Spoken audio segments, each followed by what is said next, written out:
صباحكم فل. الحقيقة أنا بستعجب على كمية المصطلحات النفسية اللي ابتدت تطلع في الآونة الأخيرة، اللي هي توكسيك، علاقة توكسيك، وتراوما أو تروما.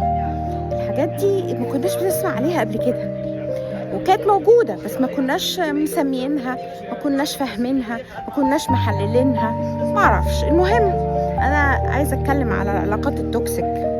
العلاقات التوكسيك دي اللي هي في ناس كتير بيكونوا قريبين منك جدا وانت فاكرهم حبايبك او فاكرهم اقرب الاقربين ليك، لكن الناس دي علاقتها بيك بتكون ساعات توكسيك. مش كل الناس طبعا، بس في علاقات بتكون توكسيك. التوكسيك بمعنى انه في ناس عندها عقد نفسية وما بترتاحش غير لما بتطلعها على غيرها، وبالتالي فانت المضرور. هو بينفس عن نفسه بالتوكسيك، لكن انت اللي بتاخد التوكسيك. يعني هو بيطلعها عشان يرميها بعيد عنه، لكن انت اللي بتستقبلها، فانت اللي بتتعب مش هو. هو اوريدي مريض بس هو مش عارف انه مريض.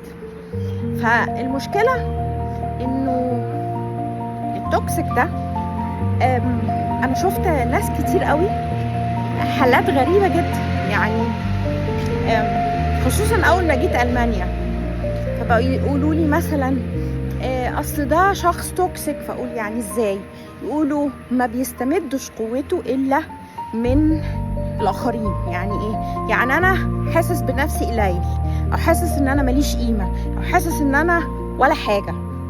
طب اعمل ايه عشان احس بقوتي؟ اقوم اضغط على اللي حواليا. كل ما اضغط عليهم او اقرفهم ابقى انا اسعد، فاحس ان انا قوي. ده انا خليتهم قرفانين، ده انا ضايقتهم، فيبقى انا قوي. فبالتالي يستمد قوته من ضغوطه على الاخرين. ده احد انواع التوكسيك. طبعا ده مش الحال الوحيد للتوكسيك. التوكسيك ده منه انواع كتير قوي، هكلمكم عليها واحده واحده. بس ده من احد الانواع، انه واحد يكون بيمارس على الاخرين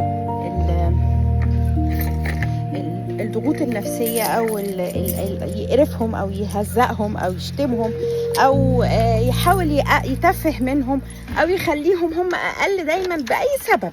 يعني السبب مش لازم يبقى حقيقي، هو شايف إنه أقل، فإزاي يطلع نفسه أحسن منهم؟ بأن هو يحاول بقى يظهر مثلا إن هو أحسن، إن هو بيعرف أكتر منك، إن هو بيفهم وأنت بتفهمش، إن هو يعني عندهم أساليب متعددة. هم فاكرين إن الناس ما بتفهمهمش. لا، إحنا فاهمينهم. إحنا فاهمين إن دي أمراض، وإحنا فاهمين إن دي الأمراض دي أنتوا بتعملوها علشان تستمدوا طاقتكم مننا، وبالتالي إحنا ما نسمح لهمش بده، لأن إحنا فاهمين. يلا صباحكم فل. رشا أمين.